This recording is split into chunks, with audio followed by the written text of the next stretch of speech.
Hello students, कैसे हैं आप सब लोग। हमने अभी तक पढ़ लिया था, हमारा जूलॉजी पार्ट के अंदर रिप्रोडक्शन पार्ट हमने पढ़ लिया, एज वेल एज हमने क्लास में डिस्कस कर लिया था डिजीज़ रिप्रोडक्टिव हेल्थ के बारे में भी डिस्कस कर लिया था। नाउ अब हम बढ़ रहे हैं नए चैप्टर की तरफ जिसका नाम है, हम देख रहे हैं अब डिजीज़ वाला चैप्टर देख रहे हैं। एनसीईआरटी में 8 नंबर का चैप्टर है और वो है डिजीज़ वाला चैप्टर। ठीक है, डिजीज़ के बारे में हमने देख लिया था, हमने पढ़ा था 4th चैप्टर में कि तो व्हाट इज़ द डिजीज़। क्या था डिजीज़? कोई भी किसी भी तरह का डिस्कम्फर्ट, है ना। हेल्थ का मतलब क्या है कि आप एकदम नॉर्मल हो, सोशली, मेंटली, इमोशनली, फिजिकली आप एकदम नॉर्मल फंक्शन कर रहे हैं तो आप क्या कहेंगे, उसे हेल्दी पर्सन कहेंगे। और अगर कोई किसी तरह का डिस्कम्फर्ट होता है तो हम उसे क्या कहेंगे, डिजीज़। किसी भी तरह का डिस्कम्फर्ट हो सकता है, कोई इंजरी हो सकती है, किसी वजह का कोई बैक्टीरियल इन्फेक्शन हो सकता है, वायरल इन्फेक्शन हो सकता है, कोई कैंसर हो सकता है, किसी भी तरह का कोई भी डिस्कम्फर्ट होगा बॉडी के अंदर तो हम उसे क्या कहेंगे, डिजीज़ कहेंगे। सो बेसिकली हमारी बॉडी के अंदर हम देख रहे हैं कि डिजीज़ से लड़ने के लिए हम जानते हैं, हम बीमार भी पड़ते हैं, उसके बावजूद कुछ दिनों में हम नॉर्मल हो जाते हैं, हम ठीक हो जाते हैं, है ना। ऐसा ही होता है, आपको बुखार हुआ, फीवर हुआ, वायरल हुआ, आप जुकाम, कॉमन कोल्ड हुआ तो आप ठीक हो जाते हैं कुछ ही दिनों में, अराउंड 1 वीक के अंदर आप ठीक हो जाते हैं।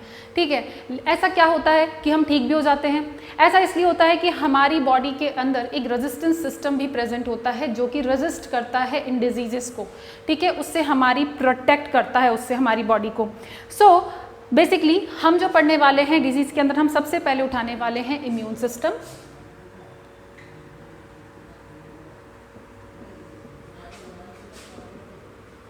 क्या पढ़ने वाले हम? इम्यून सिस्टम पढ़ने वाले हैं। So what is the immune system? Resistance of body,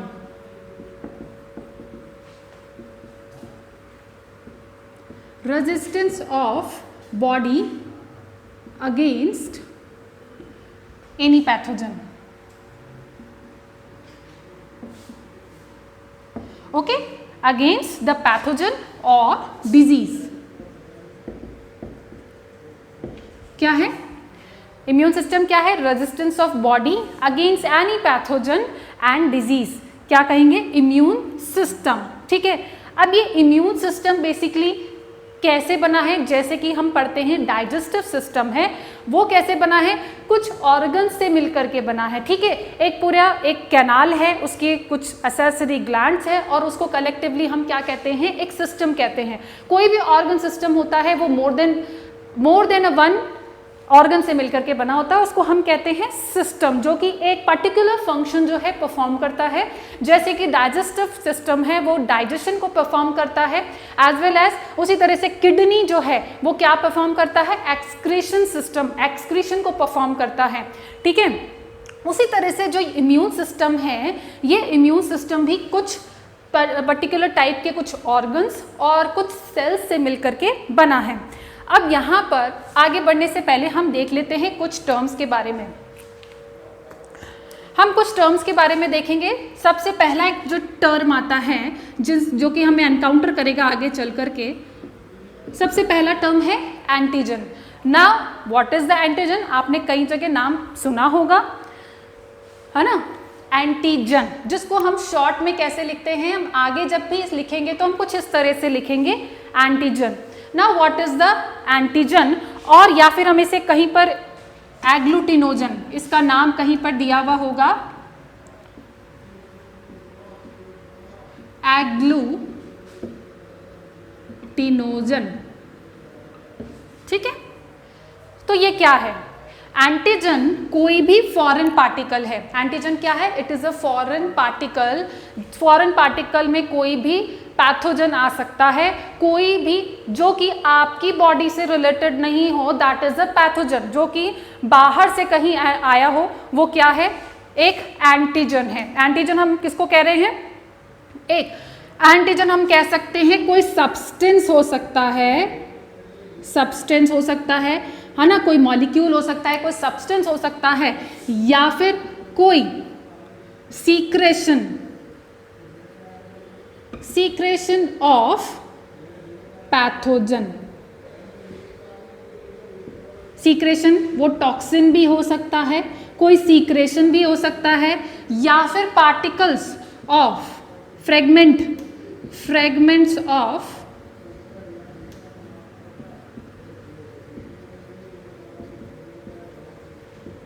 pathogen भी हो सकता है। कोई सब्सटेंस हो सकता है जो कि हमारी बॉडी का नहीं है, हमारी बॉडी से रिलेटेड नहीं है, हमारी बॉडी के सेल्स में नहीं प्रेजेंट होता है ना, या फिर जैसे कि कोई बैक्टीरिया है, बैक्टीरिया, वायरस, ये जो हैं ये सभी क्या हैं, एंटीजेंस हैं, या फिर बैक्टीरियाज से जो रिलीज होने वाले कुछ ऐसे सब्सटेंस हैं जिनको हम टॉक्सिन्स भी कह सकते हैं, that toxin also considered to be the antigen.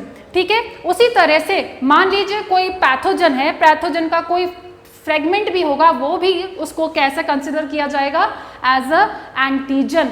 So antigen वो है जो कि फॉरेन पार्टिकल है। तो फॉरेन पार्टिकल कौन कौन से हो सकते हैं यहाँ पर हमने देख लिया है। अब हम बात करते हैं, एक और टर्म की बात करते हैं, एंटीबॉडी।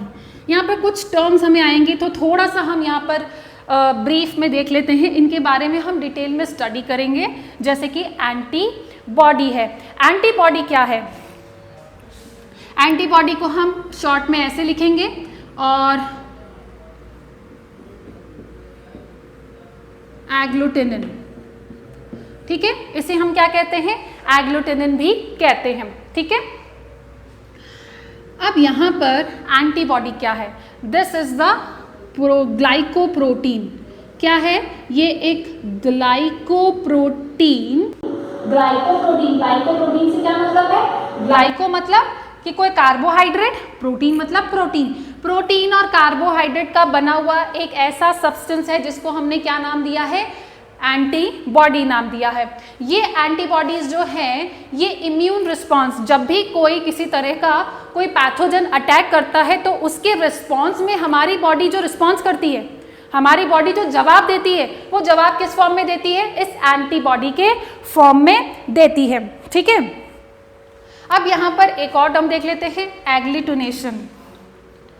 एग्लूटिनेशन,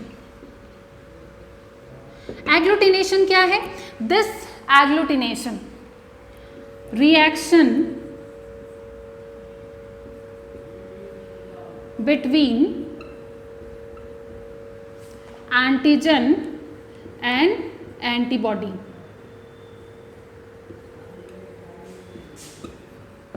ठीक है, इन दोनों के बीच में जब रिएक्शन होती है तो उस रिएक्शन को हम क्या कहते हैं? एग्लूटिनेशन कहेंगे। तो these are very simple terms हैं जिनके बारे में हमें थोड़ा सा नॉलेज होना चाहिए, एंटीजन, एंटीबॉडी एंड एग्लूटिनेशन।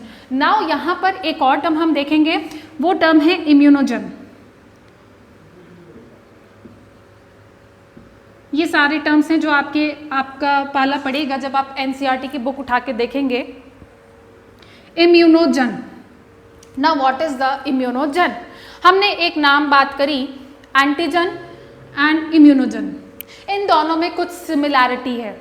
ठीक है, कुछ सिमिलैरिटी ऐसे है, एंटीजन तो वो है जो कि एक सब्सटेंस है, कोई भी एक फॉरेन पार्टिकल है।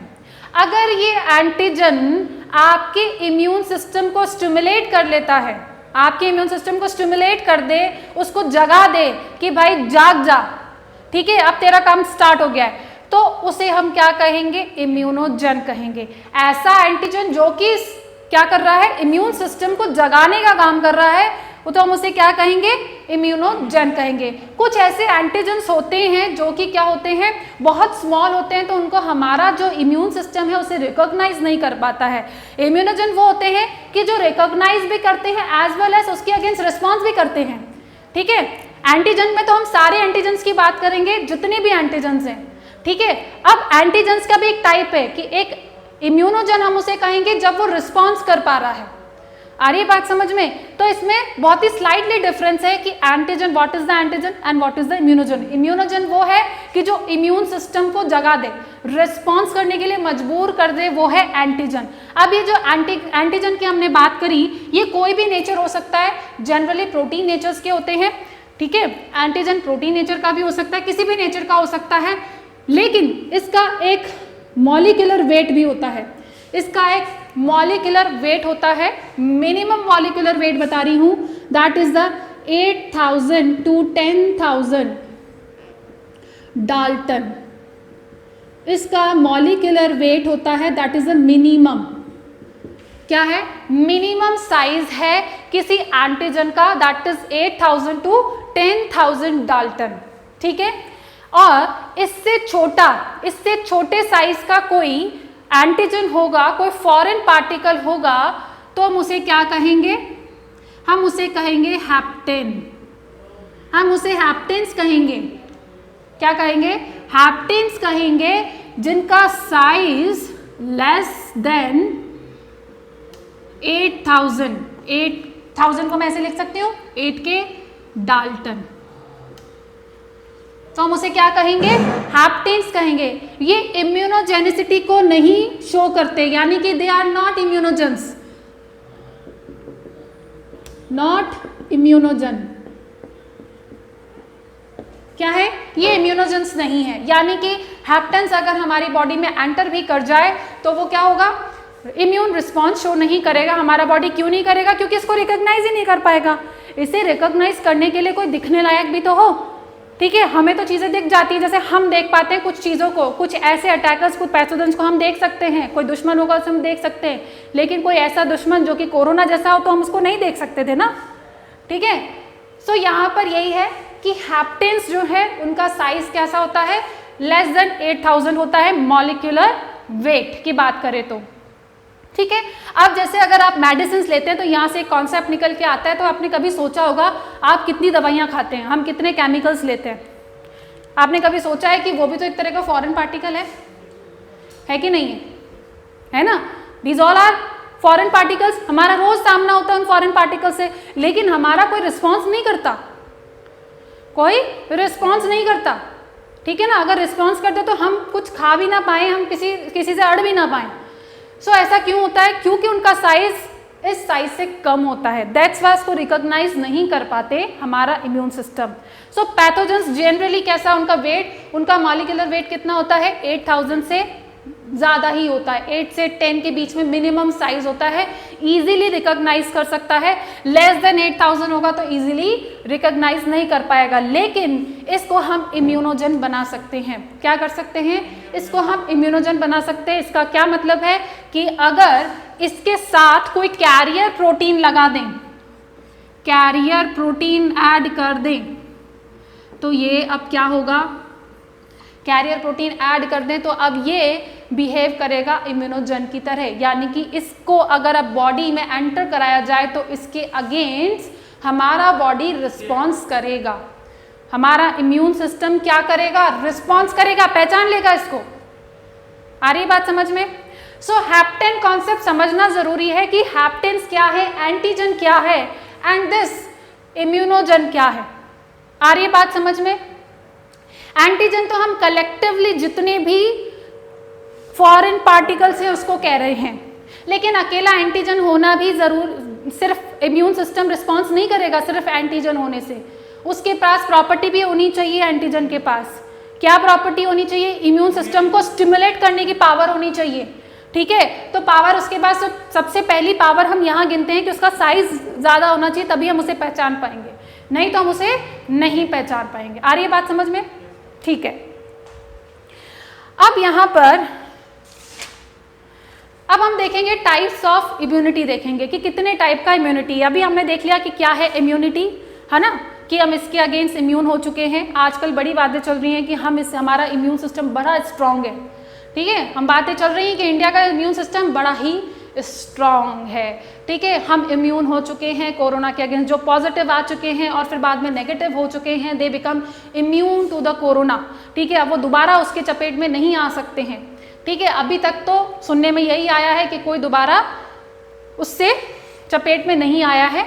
सो वहाँ पर यही बात लागू हो रही है, इम्यून सिस्टम कोरोना का वायरस जो था वो रिकॉग्नाइज कर लिया, उसके अगेंस्ट 10 दिन में क्या बनाता है, एंटीबॉडी बनाता है। ठीक है, हमारे आसपास बहुत एग्जाम्पल हैं, अगर हम उनको देखें तो हम ये कॉन्सेप्ट समझ सकते हैं कि एंटीजन कौन था, कोरोना कोविड-19 वायरस, और उसके अगेंस्ट क्या बनती है, रिस्पॉन्स होता है, एंटीबॉडी बनती है। एंड दैट एंटीबॉडीज बनने में कितना टाइम लगता है, अराउंड 10 डेज तो लगते ही हैं वायरल के अंदर, ठीक है। और इसीलिए कहा जाता है कि आप आइसोलेशन में 14 डेज तक रहिए। और जैसे ही 14 डेज ये विंडो पीरियड होता है, ठीक है, और इस पीरियड के दौरान क्या बन जाती है, एंटीबॉडीज बन जाती हैं और व्यक्ति जो है वो ठीक होके ही निकलता है हॉस्पिटल से।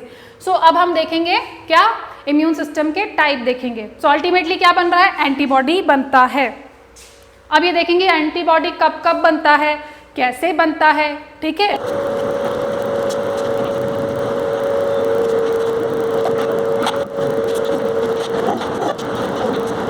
तो अब हम देखेंगे टाइप ऑफ इम्यूनिटी। अभी हम देखेंगे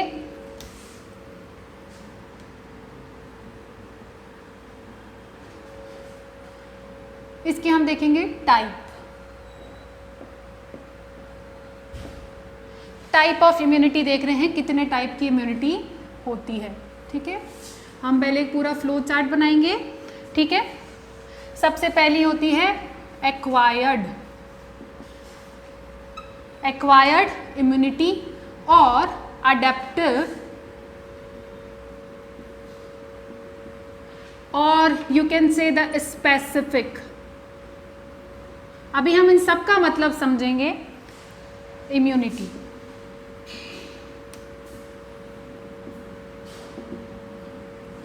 और सेकेंड टाइप, मेजर जो टाइप है, that is innate immunity.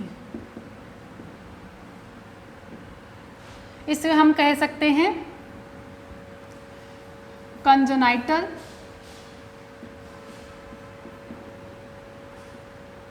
Immunity भी कह सकते हैं, नॉन स्पेसिफिक भी कहेंगे।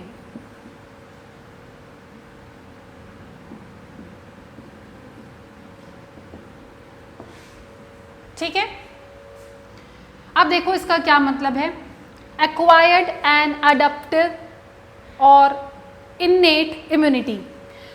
सो पहले हम देखते हैं इन्नेट इम्यूनिटी, इसका क्या मतलब है। इन्नेट इम्यूनिटी का मतलब है कि बाय बर्थ, ऐसी इम्यूनिटी जो आपको बाय बर्थ मिली हो, है ना, पैदा होते से ही आपको जो मिल रही है इम्यूनिटी, हम उसे क्या कह रहे हैं, that is a innate immunity. And it is a very common type of immunity जो कि सभी को प्रोवाइडेड होती है, ठीक है, इक्वली प्रोवाइडेड रहती है इन्नेट इम्यूनिटी, ठीक है। एंड ये क्या होती है, कंजेनाइटल का मतलब है बाय बर्थ, और इसीलिए हम इसे कहते हैं इन्नेट इम्यूनिटी कह रहे हैं क्योंकि बाय बर्थ है। As well as non specific कह रहे हैं, क्यों नॉन स्पेसिफिक हम इसलिए कह रहे हैं कि ये कोई स्पेसिफिक इम्यूनिटी प्रोवाइड नहीं कर रही है, ये आपको सिर्फ नॉर्मली जो बाहर एनवायरनमेंट है उससे बचा के रखने का काम कर रही है। एक क्या बनाती है, डिफेंस लाइन बनाती है, एक बाउंड्री लाइन बनाती है, आपके बॉडी के अंदर डिफेंस लाइन बनाती है, फर्स्ट लाइन ऑफ डिफेंस, जिसको हम कहते हैं इन्नेट इम्यूनिटी कह रहे हैं। जैसे कि आपकी स्किन है, ठीक है, हम अभी पढ़ेंगे इसको डिटेल में कि क्या होती है इन्नेट इम्यूनिटी, किस टाइप की होती है, किस तरह से ये इम्यूनिटी प्रोवाइड करती है, ठीक है। उसके बाद आते हैं एक्वायर्ड इम्यूनिटी। एक्वायर्ड से ही पता चल रहा है हम एक्वायर करते हैं, क्या करते हैं, हम एक्वायर करते हैं आफ्टर बर्थ। आफ्टर बर्थ जो हम एक्सपीरियंस करते हैं, जो हम एक्सपीरियंस करते हैं वो सारा का सारा क्या है, एक्वायर्ड। हम उसे अडप्टिव भी कहते हैं, अडप्टिव हो जाते हैं, ठीक है ना, हमारे अंदर अडप्शन पावर काफ़ी अच्छी होती है, ठीक है। और हम इसे कह सकते हैं specific, specific type of immunity. Specific type of immunity हम इसलिए कह रहे हैं कि स्पेसिफिक पैथोजन को रिकॉग्नाइज करती है और उसे याद रखती है।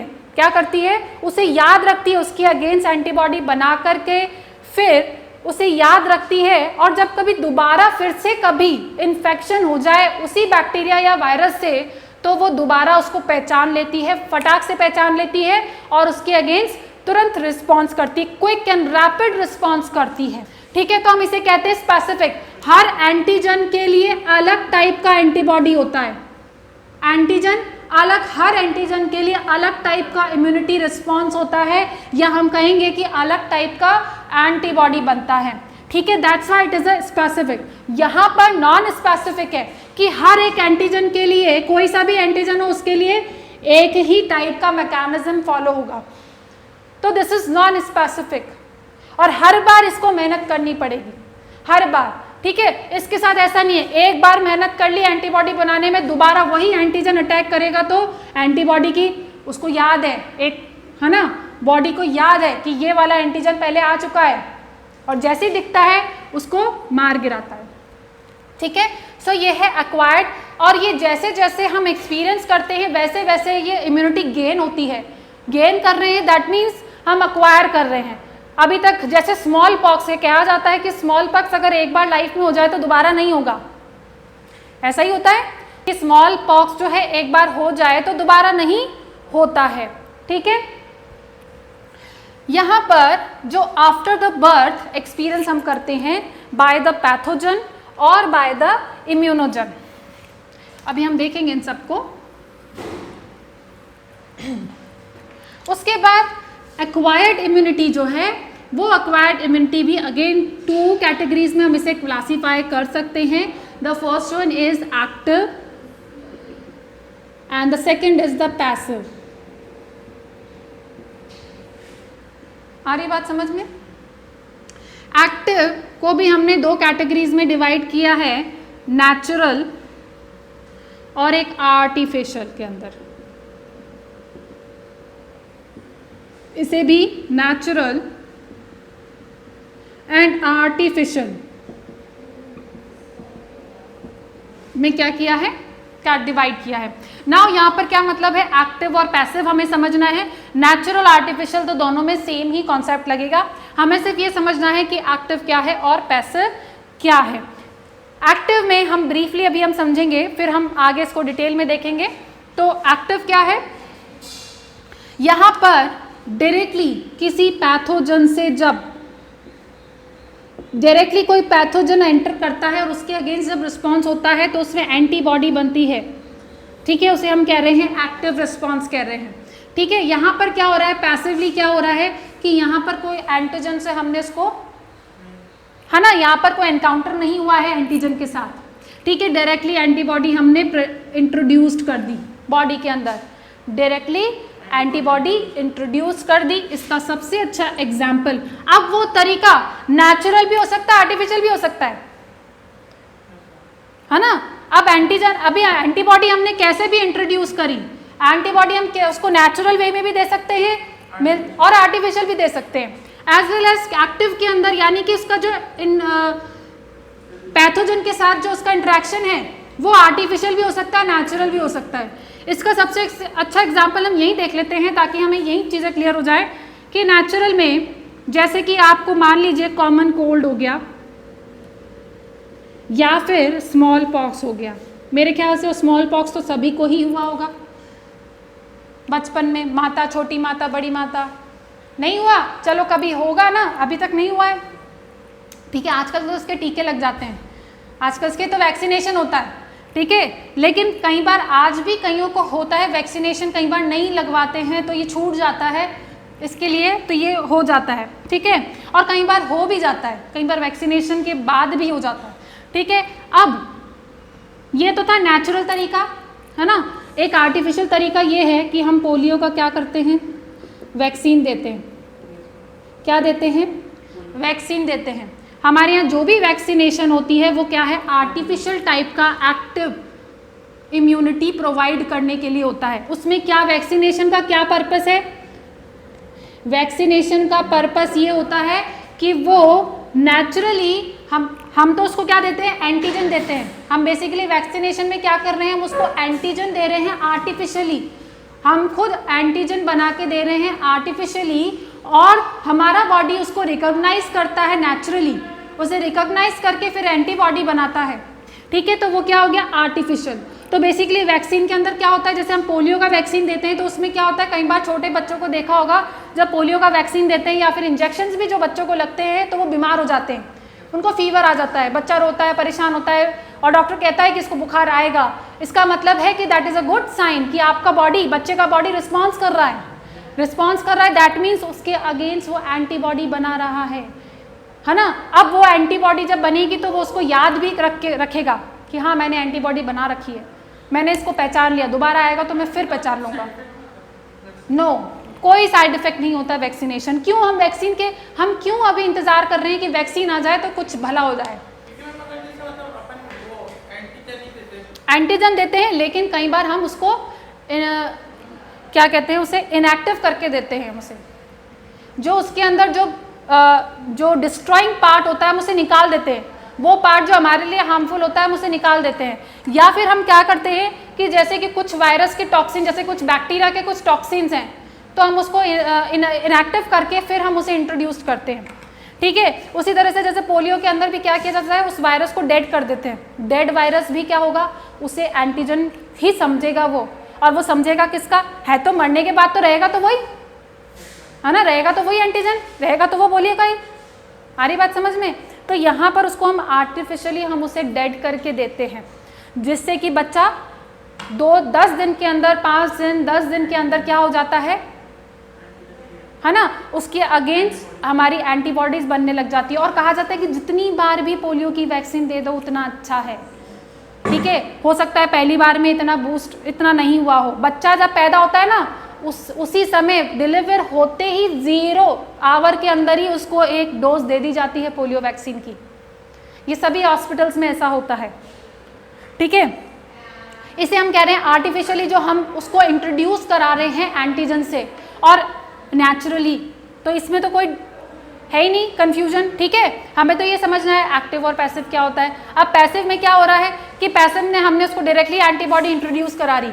अभी यही चल रहा है कि आपने अगर कभी सुना हो, अभी सुन रहे होंगे कि प्लाज्मा डोनेशन का अभी बहुत ज़्यादा चल रहा है। लोग कह रहे हैं कि प्लाज्मा डोनेट कीजिए कि, और वही डोनेट कर सकते हैं जो ऑलरेडी कोरोना पॉजिटिव रह चुके हैं, उन्हीं को ही क्या करने को कहा गया, प्लाज्मा डोनेट। वॉलंटरी अगर आप कर सकते हैं तो डोनेट कर दीजिए, क्योंकि उनकी बॉडी के अंदर क्या बन चुका है, एंटीबॉडीज बन चुका है, एंड दैट एंटीबॉडी ही हमें प्लाज्मा से मिलेगा। ठीक है, और वो प्लाज्मा कहाँ इंट्रोड्यूस किया जाता है, उसे आर्टिफिशियली हम उसे क्या, ये एक तरह से आर्टिफिशियल है, हम किसी से लेकर के फिर हम इंट्रोड्यूस कर रहे हैं, है ना। तो that is a artificial type of passive immunity. लेकिन उसमें नुकसान ये है कि जब वो दोबारा उसके चपेट में आएगा तो उसे दोबारा प्लाज्मा देना पड़ेगा, है ना। इसमें ये होता है कि इसमें मेमोरी सेल नहीं बनती है, ये याद नहीं रखता इम्यून सिस्टम। इस तरीके से कोई अगर इम्यूनिटी दी जाती है तो वो याद नहीं रखता है। यहाँ पर नेचुरली में सबसे अच्छा एग्जाम्पल है, मदर जब बच्चा फीड करता है, फीडिंग बाय चाइल्ड, तो उसको जो इम्यूनिटी प्रोवाइड होती है, कहते हैं ना बच्चा फीड करता है 6 मंथ्स तक तो उसको इम्यूनिटी, अच्छी इम्यूनिटी प्रोवाइड होती है। तो किससे, मदर से प्रोवाइड होती है। नेचुरली मदर से पैसिव इम्यूनिटी प्रोवाइड हो रही है। मदर की बॉडी में तो एंटीबॉडी बन रही है, वो एंटीबॉडी बच्चे को जा रही है, पैसिवली जा रही है, नेचुरल वे में जा रही है। यहाँ हम देख रहे थे आर्टिफिशियल तरीके से भेज रहे थे, या तो हम एंटीबॉडीज बना के रखते हैं, ठीक है, कुछ एंटीबॉडीज को भी हम बनाते हैं जेनेटिकल इंजीनियर करके, और उसको हम एंटीबॉडीज बनाते हैं और देन उसको इंट्रोड्यूस करते हैं, दैट इज द आर्टिफिशियल। ठीक है, आ रही बात समझ में? तो इनिएट इम्यूनिटी हम कह रहे हैं this is the first line of defence of the body, first line of defence. इसे हम क्या कह रहे हैं, फर्स्ट लाइन ऑफ डिफेंस। क्या कह रहे हैं हम, first line of the defence present at the birth time, present at the birth time. अब ये कुछ एक तरह से बैरियर्स बनाती है, it is made up of some following barriers, कुछ बैरियर्स बनाती हैं और बेसिकली बैरियर प्रोवाइड करती है। ठीक है, जैसे हम अपने घर के चारों ओर क्या करते हैं, दीवार लगा देते हैं, बड़ी सी लंबी सी दीवार, और उस पर हम कांटे लगा देते हैं, फेंसिंग कर देते हैं, दैट इज अ बैरियर। सो हमारी बॉडी में भी कुछ नेचुरली बैरियर प्रेजेंट होते हैं that provide the innate immunity. ठीक है, फर्स्ट लाइन ऑफ कि पहले तो उसको दीवार से ही सामना करना पड़ेगा। अंदर जो आर्मी बैठी है उसको तो बाद में देखना है, पहले तो हमें दीवार से सामना करना पड़ना है। ठीक है, तो उसमें सबसे पहले जो बैरियर आ जाता है that is a anatomical barrier, ठीक है। एनाटॉमिकल, एनाटॉमिकल यानी कि इंटरनल स्ट्रक्चर, एनाटॉमी का मतलब होता है internal structure of the body, study of anatomy हम जिसको कह रहे हैं, ठीक है। नाउ दूसरा है physiological barrier, third one is phagocytic barrier, fourth one is inflammatory.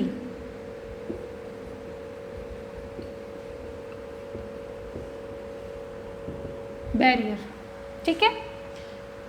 These are the 4 barriers, जिसमें हम सबसे पहले देखेंगे एनाटॉमिकल,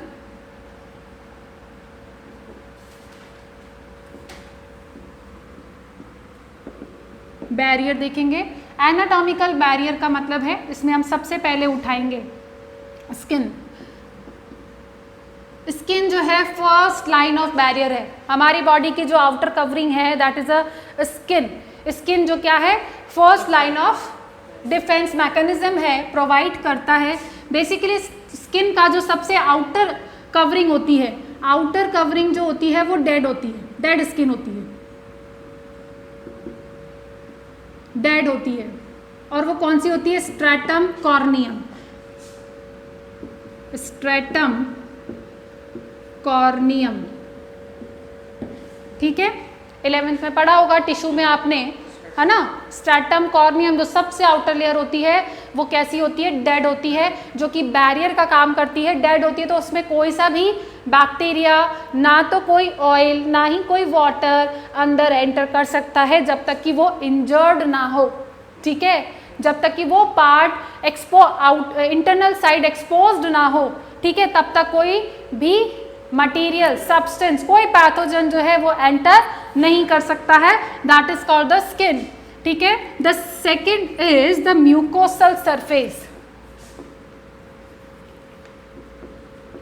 म्यूकोसल सरफेस। अब ये जो म्यूकोसल सरफेस है, ये म्यूकोसल सरफेस जनरली कहाँ प्रेजेंट होती है, फूड एंड एयर पैसेज पर। एयर पैसेज की जो इंटरनल लाइनिंग होती है, internal lining which is lined by mucosal cell, mucosal cells and cilia, ठीक है। म्यूकोसल सरफेस, म्यूकोसल सरफेस भी एक तरह का बैरियर प्रोवाइड कर रही है। कैसे बैरियर प्रोवाइड कर रही है कि जो फूड और एयर पैसेजेस होते हैं, फूड एयर पैसेजेस जो कि एलिमेंट्री कैनाल है, ठीक है, और एयर पैसेज कौन सा, जो कि विंड पाइप है, जैसे कि हमारे नॉस्ट्रल से स्टार्ट होता है, नोज से स्टार्ट होता है और कहाँ जाके खत्म होता है, लंग्स पे खत्म होता है, ठीक है। दैट इज द पैसेज, जो कि उनका जो इंटरनल लाइनिंग है that is lined by the mucosal cells and cilia. इनका काम क्या रहता है, म्यूकोसल सेल्स का काम रहता है म्यूकस सीक्रेट करना, म्यूकस सीक्रेट करना। एंड सीलिया क्या करती है, सीलिया जो है ये इस म्यूकोसल को प्रोपेल करना, आगे डाउनवर्ड और अपवर्ड मूवमेंट कराने का काम करता है दैट सीलिया। अब होता क्या है कि जो म्यूकोसल लाइनिंग है वो क्या बनाती है, एक म्यूकोसल लेयर बनाती है। वो म्यूकोसल लेयर जो होती है वो काफ़ी स्टिकी, थिक नेचर होता है उसका, जिसकी वजह से जो बैक्टीरियाज होते हैं वो उस म्यूकोसल लाइनिंग में क्या हो जाते हैं, स्टक्ड हो जाते हैं, चिपक जाते हैं, ठीक है, अटैच्ड हो जाते हैं, ठीक है। एंड फिजिकल कॉन्टेक्ट से वो क्या होते हैं, अटैच हो जाते हैं टू द म्यूकोसा। एंड सीलिया का काम क्या रहता है, इस म्यूकोस को मूवमेंट कराना, अपवर्ड डाउनवर्ड जहाँ मूवमेंट कराना है ये मूवमेंट कराता है, ठीक है। तो इसे कुल मिला के बॉडी से बाहर का काम ये करता है, ठीक है, म्यूकोसल लाइनिंग। ये तो था हमारा एनाटॉमिकल बैरियर। अब हम बात करेंगे फिजियोलॉजिकल बैरियर की। फिजियोलॉजिकल बैरियर, फिजियोलॉजी का मतलब है कि आपके फिजियोलॉजी में क्या कर रहा है, बैरियर प्रोवाइड कर रहा है। सो फिजियोलॉजिकल बैरियर में सबसे पहले हम बात करेंगे जैसे कि फीवर।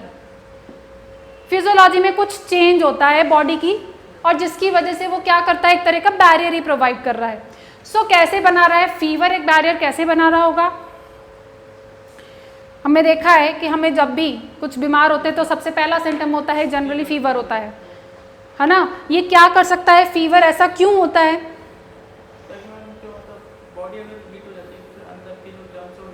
बिल्कुल correct, very good.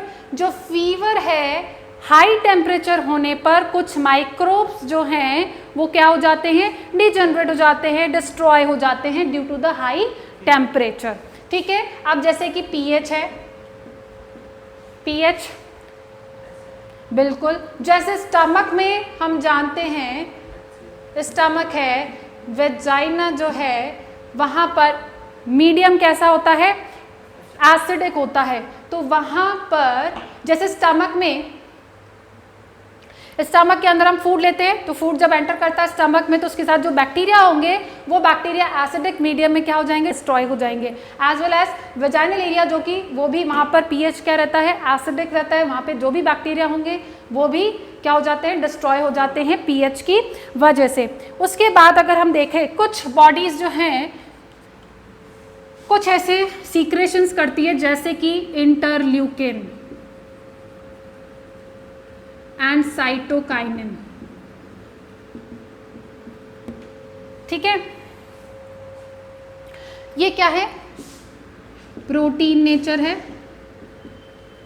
Protein nature के होते हैं, प्रोटीन सब्सटेंस है। इन्हें कुछ स्पेसिफिक सेल्स जो है रिलीज करती हैं।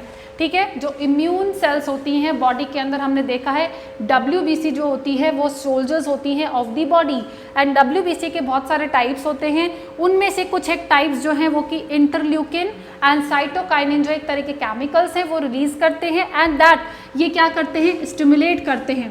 क्या करते हैं, स्टिमुलेट करते हैं। घर में आसपास कई बार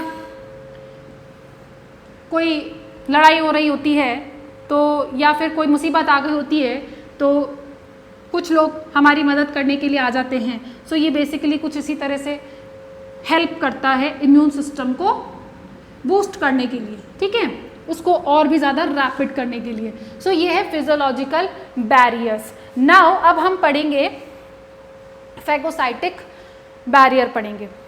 फैगोसाइटिक बैरियर,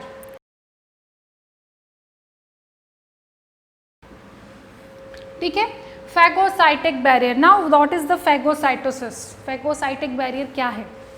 अगर आपने सेल पढ़ा हो और सेल के अंदर एक फंक्शन हम देखते हैं कि सेल क्या करती है, एक प्रोसेस होता है एंडोसाइटोसिस, एक्सोसाइटोसिस एंड जिसके अंदर फैगोसाइटोसिस भी हम उसे कहते हैं। फैगोसाइटोसिस का मतलब है कि कोई सॉलिड पार्टिकल है वो उसको सेल के अंदर जब इंटरनलाइज्ड होता है तो हम उसे प्रोसेस को क्या कह रहे हैं, फैगोसाइटिक प्रोसेस कह रहे हैं। तो यहाँ पर भी क्या हो रहा है, उसे हम फैगोसाइटिक बैरियर, कोई भी बैक्टीरिया, कोई भी पैथोजन जब बॉडी में एंटर करता है तो बॉडी की कुछ स्पेसिफिक सेल्स जो हैं वो क्या करती हैं, फैगोसाइटिक बैरियर की तरह परफॉर्म करती है। That means that cells, that specific cells of body क्या करती है, परफॉर्म करती है फैगोसाइटोसिस। क्या परफॉर्म करती है, फैगोसाइटोसिस परफॉर्म करती हैं। अब यहाँ पर जो स्पेसिफिक सेल्स हैं वो कौन कौन सी हैं? वो फर्स्ट इज बॉडी के अंदर जो WBC के टाइप है मोनोसाइट, और उस मोनोसाइट में भी दो टाइप के सेल्स होती हैं, macrophage and natural killer cells.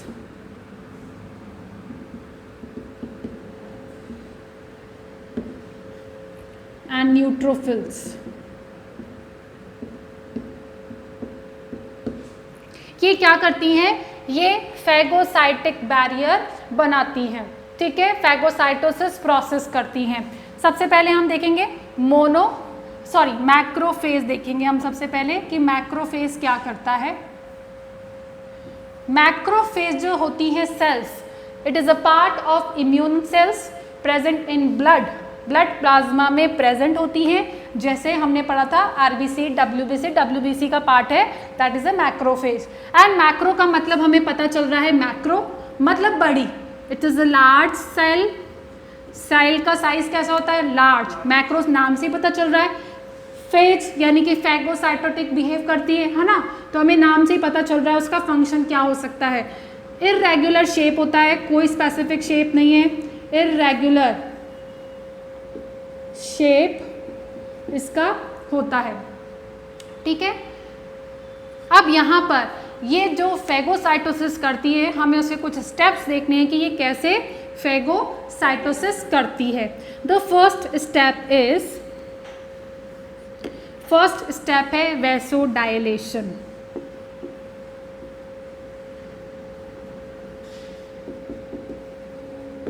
वैसोडायलेशन के बाद है अडहेशन, उसके बाद अडहेशन के बाद है माइग्रेशन, और माइग्रेशन को भी हम यहाँ पर जो स्पेसिफिक नाम देंगे that is a डायापिडेसिस।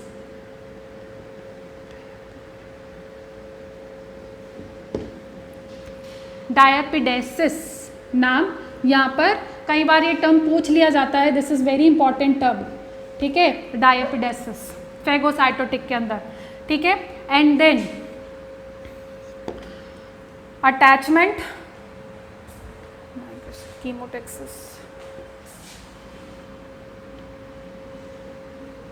Chemotaxis, then fifth is phagocytosis. ये 5 स्टेप्स हैं किसके, मैक्रोफेज जो कि फैगोसाइटोसिस करेगा उसके क्या स्टेप्स हैं। This are vasodilation, adhesion, migration, chemotaxis and phagocytosis. Basically जैसे ही मैक्रोफेज जो है वो जैसे ही एनकाउंटर होगा किससे, पैथोजन से एनकाउंटर होगा, तो एनकाउंटर होने पर क्या होना चाहिए, ठीक है, ये अब तैयार हो जाती है। इसको जैसे ही पता चलता है कि हाँ यहाँ पर कोई पैथोजन है, अब मुझे उसको क्या करना है, डिस्ट्रॉय करना है, तो उस डिस्ट्रॉय करने के लिए, क्योंकि ये सेल्स तो कहाँ प्रेजेंट होंगी, ब्लड के अंदर प्रेजेंट होती है, और बॉडी टिश्यूज के अंदर, पैथोजन कहाँ होता है, टिश्यूज के अंदर, सेल्स के अंदर, ठीक है। तो अब ये ब्लड से इसको कहाँ जाना होगा, टिश्यू के पास जाना पड़ेगा, तो यानी कि ब्लड वेसल से निकलकर इसे कहाँ जाना है, टिश्यूज में जाना पड़ेगा, ठीक है, वहां पर जाकर के स्टोरी स्टार्ट होगी। अब हम इसको देखते हैं, थोड़ा सा इसे रफ करना पड़ेगा।